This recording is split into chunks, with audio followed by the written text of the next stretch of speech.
Hello friends, looking at current affairs for 5th April, the news items picked up from the Hindu newspaper are these 12. We'll look at them in detail. The first one, UP waives farm loans worth 36,000 crore. So this is the newly appointed BJP government, newly elected government, led by Yogi Adityanath, has waived the farm loans. So this was its poll promise. It has fulfilled it. So this will cost the state exchequer 36,000 crores. So loans up to 1 lakh rupees will be waived. So it will also write off loans of around 6,000 crores given to 7 lakh small and marginal farmers.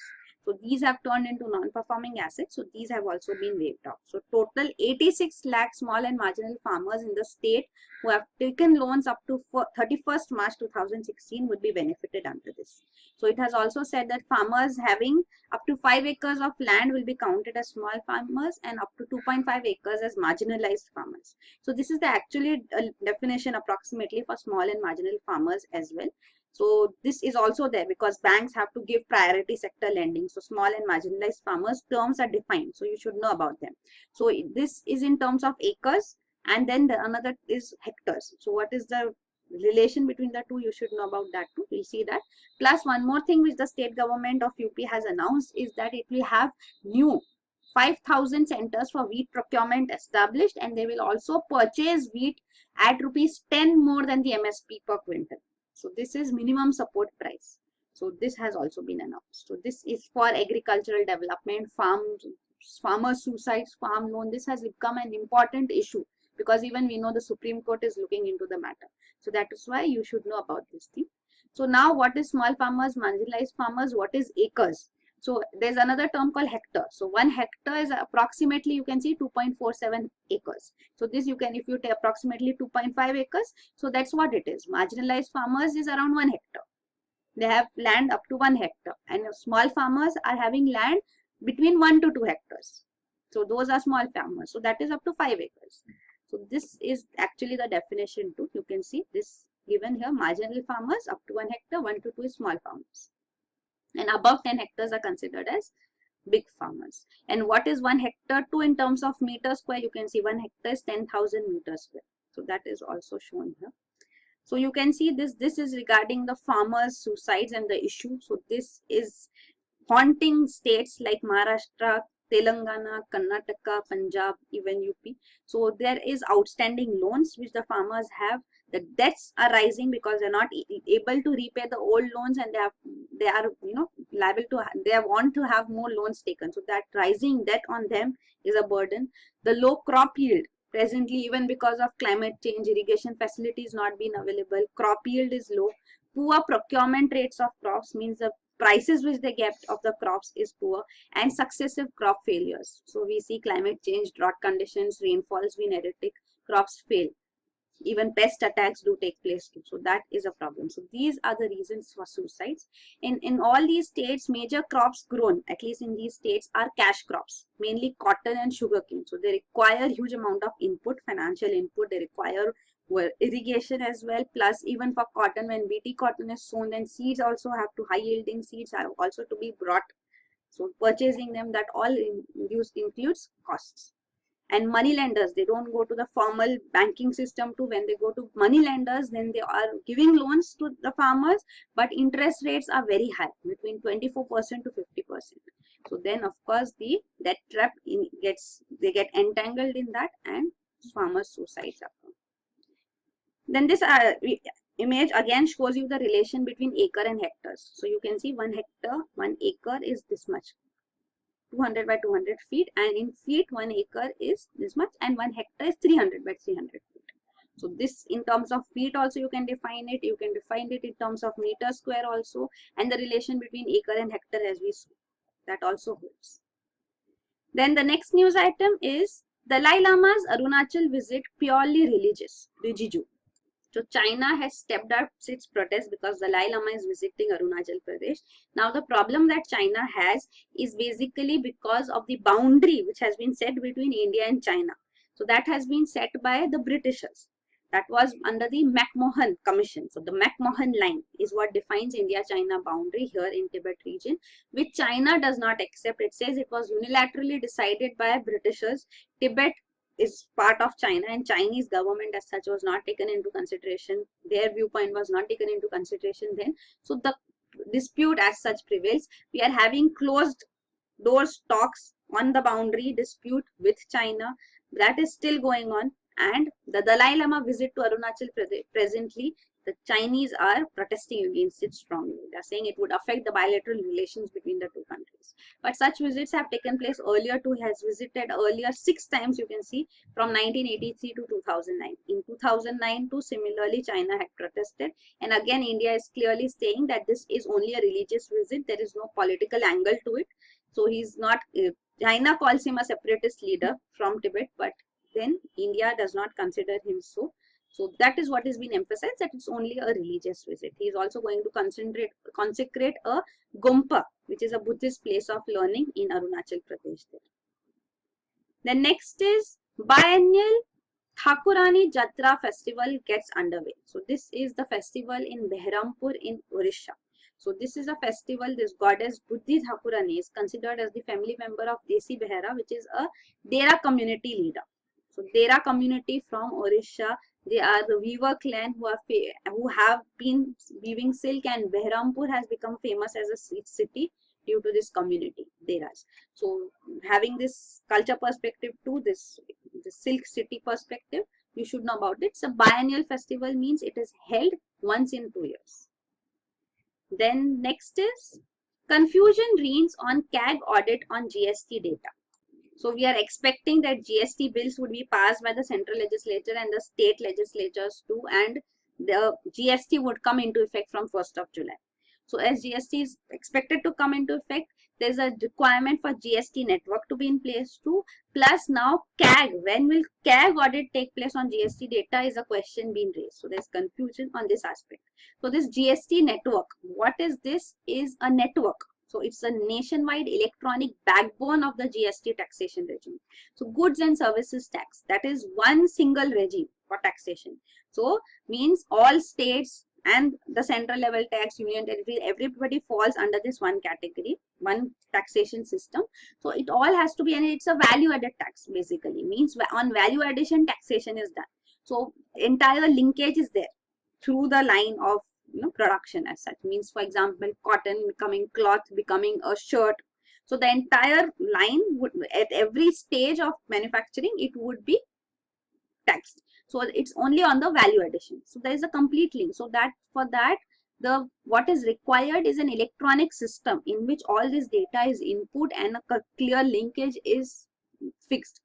Means whatever one manufacturer would be saying is his taxation and how much he has produced, that should be tallied with the second stage. So if there is any discrepancy here, it would be caught. So that is why here tax evasion would also be caught. So that will not be possible, because whatever you are manufacturing and you are providing it to the second stage of the manufacturer, then they would also be providing the details. So that tally is very important. So that is all to be done through this electronic system that is called GST network. So all data would be inputted on this. And now this GST network is actually a privately owned company. It is having 51% stake of various companies like HDFC and ICICI Bank. So they are called as private companies, and that is why they are not ready to share this data with CAG. So that is a question being raised. But then CAG says that officially we'll be getting data, because what this company says, the officials here say that we are holding the information, GST data, in fiduciary capacity. Means we are being trusted with it by the state and the central government, all the states and central government. But CAG argues that anyway states and central government have to share all this data with us. So anyway it would be shared. So that is one point. But CAG says that is not the problem. Access would be provided. But then at what point access would be provided is another question. That because it would create a huge problem for CAG also. Because should it be at the point of manufacture or at point of sale? So those are the questions which are being raised now about how CAG would function under this GST network. It says we don't want to audit GSTN. That is a private company. You can say 51% stake is with private companies. That is fine. What we want to audit is the GST shares of the central government, of the state governments, and also we need to provide for the compensation because compensation has been assured to the states for the first 5 years. So if there is any shortfall of revenue, so that also calculation that has to be audited by CAG. So those aspects, for that we need access to these data. So that is being stated. Also compensation, you should know that compensation would be calculated on the basis of states revenue in the last financial year 2015-16, and the assumption of growth rate of this revenue collection would be 14%. Means assuming that every year there is a 14% rise in revenue collection. If a falling short takes place with respect to 2015-16 revenue of that state, then compensation would come. So that is being stated. So this is regarding GSTN. Then from 1st April, it is expected that this GST network, the technical aspect, this infrastructure would be operational. It would be tested first and then put into complete launch mode. So you can see that's the complete interface of all the taxpayers, the taxation authorities, all are interfaced here through various applications. The taxpayers would put in the details here, and it would go to the center state database, and the accounting agencies also of course need to have the access to these files. Then the next news item is India rejects US role in mending ties with Pakistan. So US President Donald Trump is proactively stating about his interest in de-escalating tensions between India and Pakistan. So India has clearly stated we do not want any third-party intervention in India-Pakistan relations. But yes, US has its presence. US should continue to put pressure on Pakistan to give up terrorism. So it should act against terrorism. That is what we highlight. Even concerns of nuclear terrorism which are there has made America proactive too. So that is one aspect that is agreed to, but then we don't want a third party intervention in a bilateral dispute. So that is also being clarified. Even under Barack Obama administration, India-Pakistan rapprochement was tried. So also US wanted its special representative of AFPAC to also include India. But of course, India is not ready for any intervention from US on its behalf. So this is being mentioned here. Then next is Dhaka to honor 1971 heroes. So Bangladesh Prime Minister Sheikh Hasina, she'll be on a 3-day visit to India. So this will be a visit after many years, around 7 years later. Bangladesh Prime Minister is visiting India. So in this visit, she'll be honoring posthumously around 1,661 Indian soldiers who sacrificed their lives for the independence of Bangladesh. So the 1971 India-Pakistan war was the liberation war of Bangladesh. That was when East Pakistan became independent and became a separate nation, Bangladesh. So the Indian soldiers who have fought and died during that for the cause will be honored. So that is about that, and various deals are also being sought in various aspects. So of course, when the visit takes place, it will be very much in news. We'll discuss in detail every issue too. Then the next news item is German focus on Indian Ocean. So India and Germany are now cooperating in the Indian Ocean region. So all the German ambassadors, envoys to all Indian Ocean rim nations, they will have a conference in Sri Lanka. So Sri Lanka is also Indian Ocean rim nation, India of course. So there'll be a discussion here. Also US and China envoys of Germany are also being called. So all these will have here a discussion and talk about how cooperation can be sought with IOR countries, Indian Ocean rim countries. So this is being looked forward to. So India is also participating here. So we had tried to be independent of other nations in Indian Ocean rim region, but now as we see that USA has taken a back foot, and that is why Germany has also stepped in. So India sees that even China has made considerable investments in its neighborhood. So to have its clout here, it has sought to come together with other nations. So now Germany and India are coming together and cooperating in Indian Ocean rim. So that is regarding that. See, the view of countering China's considerable investment in these countries. So we are having talks with even USA, Australia, and this is regarding Germany. So this is that. Then the next news item is Syrian group raises death toll in suspected gas attack to 58. So this is regarding a suspected chemical attack which recently took place in Syria's Idlib province in the north. So here dozens of people have died, even children have been affected because of this. There have been 11 children among the dead. So Syrian opposition activists, opposing the government, the Bashar al-Assad government, they have said that this has taken place. These are aircrafts who have launched these chemical attacks, and they blame the Syrian government, Bashar al-Assad government, or they say the Russian warplanes must have carried out these attacks. So this is the third chemical attack in Syria in just over a week now. So that has been reported. So the worst of the chemical attacks which took place in Syria was in 2013. So that was in Damascus suburb, Ghouta, where hundreds of civilians had died. So that was considered as the worst amongst the chemical attacks in the UN report. So this is coming forth now. So the chemical which has been used is also not clear. It is earlier, even chlorine has been used by the Syrian regime. It is also expected that this presently the gas used is sarin gas. So this chlorine, mustard gas, sarin gas, these are generally the gases which have been used in these attacks. So you can see here, this is the Idlib province here. So you can see chlorine gas.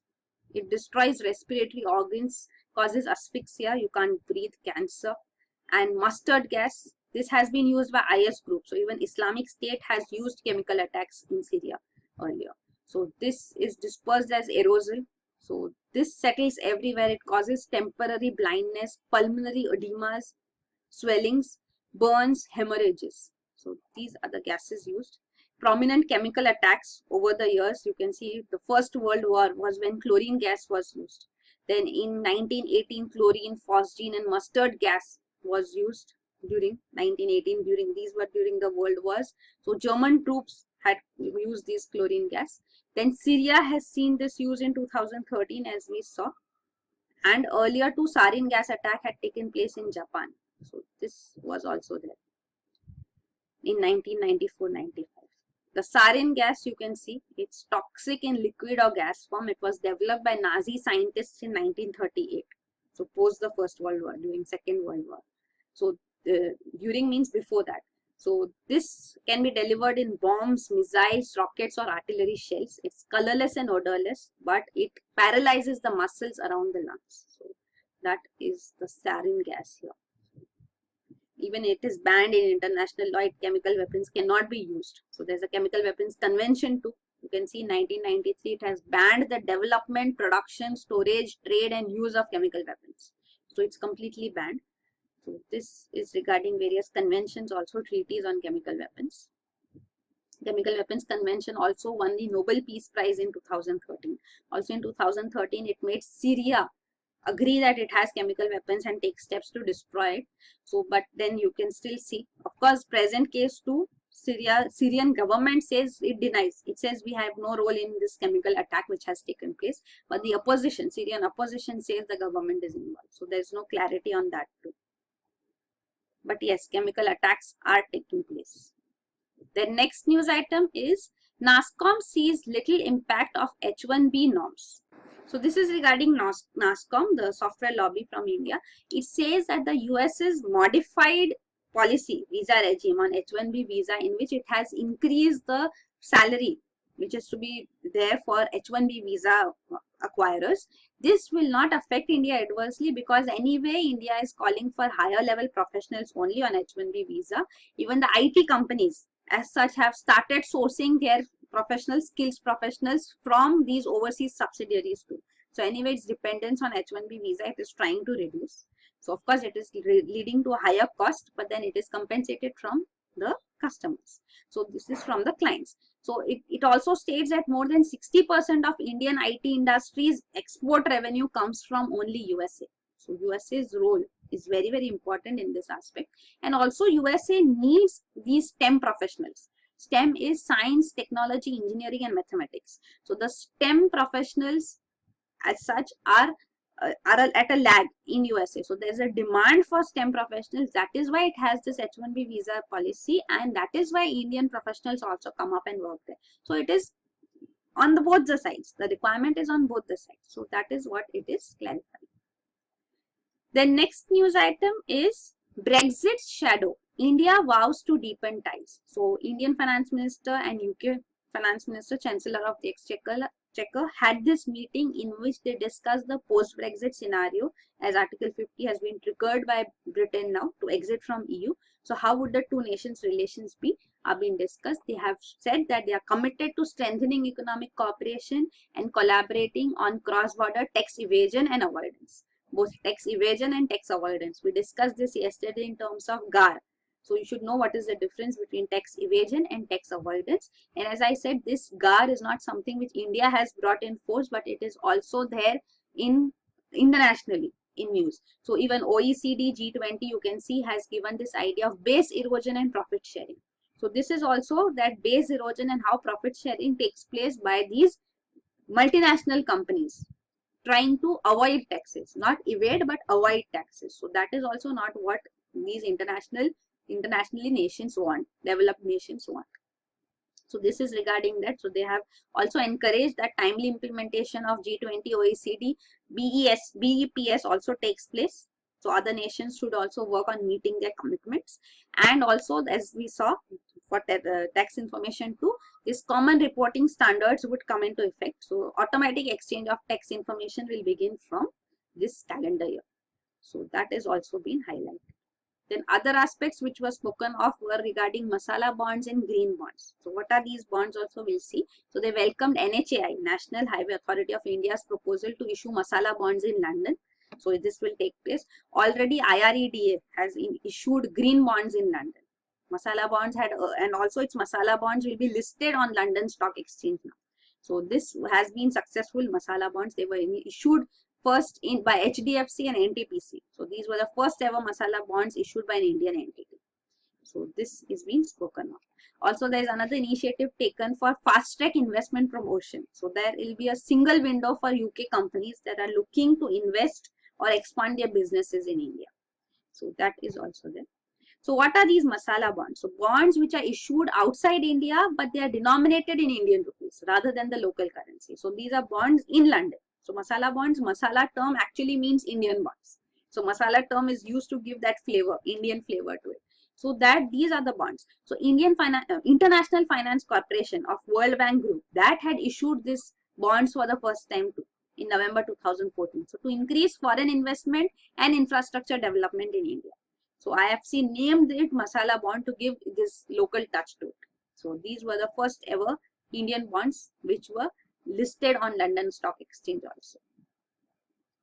Then next is, so you can see rupee denominated. Basically they are rupee denominated bonds issued in offshore companies. So when you are selling these bonds, the money which you are getting, they are used for various investments in the country. So basically for infrastructure, it has been highlighted by this foreign investment and infrastructure by International Finance Corporation. So this, what are the advantages of these masala bonds? So foreign exchange risk will be borne by the investor. So when an Indian here, India is issuing these masala bonds there, Indian company or any company, whoever, though the risk of foreign exchange changes with respect to Indian rupee, that will be borne by the investor as such. So the HDFC has also issued, as we saw right now, and others are in pipeline. NHAI has also issued now. That is the news. Then green bonds. What are these green bonds now? So this also you can see World Bank Group had initiated this in 2008. They launched strategic framework for development and climate change. So they issued these green bonds. So they have been issued to encourage investments in clean energy to mitigate climate change. So these will be the eligible projects who would get funding under these green bonds. So they have also been issued. Then regarding base erosion and profit sharing, BEPS, what is the basis of that is this. You can see this blue circle shows inward FDI coming into the country, and yellow circle shows GDP of the country. So these are small nations, British Virgin Islands, Bermuda Islands, it's Cayman Islands, are very small island nations. Their GDP is so small. But the FDI which comes into these countries, you can see how much percentage of it is of GDP. So it's too huge amount of FDI coming in. Why does it come in? Because these are tax havens. And with respect to OECD, what is OECD? Organization for Cooperation on Economic Development. So this OECD countries, you can see, Organization, it's OECD, not OCED. Organization for Economic Cooperation and Development. So this, you can see, blue is FDI coming in, and this is the GDP. So GDP is quite high. FDI coming in is a percentage of it. So why does FDI go into these nations is the question. Because they are tax havens. So this is base erosion and profit sharing concept which has come from. So base erosion means shifting of the base. So residential status, they change the residential status so that they do not have to pay the taxes there and pay in the tax haven. So there the income tax would come forth. Profit sharing. So profit sharing is sourcing of profits to another related entity outside the taxable jurisdiction. So they have their entities set up in these tax havens and they send this money to them. Then they would also say this is a loan given to them and the interest rate they charge will be very high. So they do such transactions and then this entity is in another nation. So that cannot be taxed by them. So that's what they try to do, that it's outside the taxable jurisdiction and they source their profits to that nation. So because of that, what happens is the tax will not have to be paid here. They will have to pay there. So this kind of loopholes in the tax system in home countries are exploited and tax avoidance is done, not evasion. It is avoidance. So on that also steps need to be taken, has been highlighted presently by OECD also and G20. So OECD is these. These are the developed nations, you can say. So OECD generally represents these developed nations. You can see Canada, USA, European countries. Then Japan, South Korea, Australia, New Zealand are the members in OECD. G20 is a grouping of 20 major economies. So these are major economies including also Russia, China, India. So these are the G20 nations. Even EU, European Union as such is also represented. Some members of EU are also individually represented. So this you can see has African representation also. South America, all important economies are there in G20. So both are emphasizing on base erosion and profit sharing has to be addressed. This issue has to be addressed. Then the next news item is tree dwelling crab species found in Kerala. So this is an important news item because a new species has also been found which is unique, which has not been seen anywhere as such. Plus it has been named after a tribal community. So that is why this article is very important.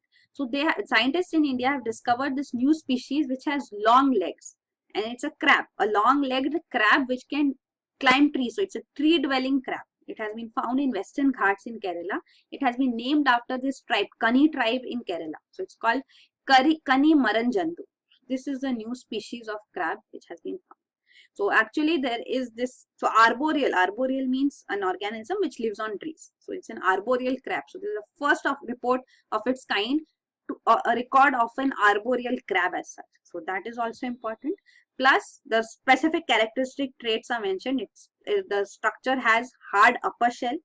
The male abdominal structure and reproductive parts as such are also significant. They have this elongated walking legs with no other genus having such elongated walking legs. So this is the new species, Kani as such has it been named. So this was as part of the survey which has been undertaken in Western Ghats to list out the species there, because Western Ghats is also called a biodiversity hotspot. So this is a new species found there, and it was also the people from this Kani tribe which had reported sighting of this long-legged tree crabs. So that was how these crabs were captured, and now they have been made part of the species. They have been named as such too. Then the next news item is the last one. Diabetes, high blood pressure are risk factor for chronic kidney disease. So CKD, chronic kidney disease. There are 17% of Indian urbans who suffer from kidney diseases. So this is a study which has been showing this. And also it says that diabetes and high blood pressure are two main reasons that account for 40 to 60% of cases of chronic kidney diseases in India. So that is also a case. Even obesity, BMI, body mass index, being alarmingly high, has also have a strong correlation with chronic kidney disease. That has also come out in a study. So a urine test needs to be done. So kidney functioning is tested here. So through this urine test, if a protein called albumin, which generally should not be detected if the kidney is healthy, if it's detected in the urine, then it means kidney's health is a concern and steps need to be taken. Optimal hydration, of course, is the key to maintaining good kidney health. So you should take in plenty of fluids that will help in cleaning the sodium, urine, urea, and other toxins which are present in the body through the kidney. So that helps kidneys functioning well, taking in fluids. So this is regarding CKD. So what steps need to be taken are listed out here. So that is it. Thank you.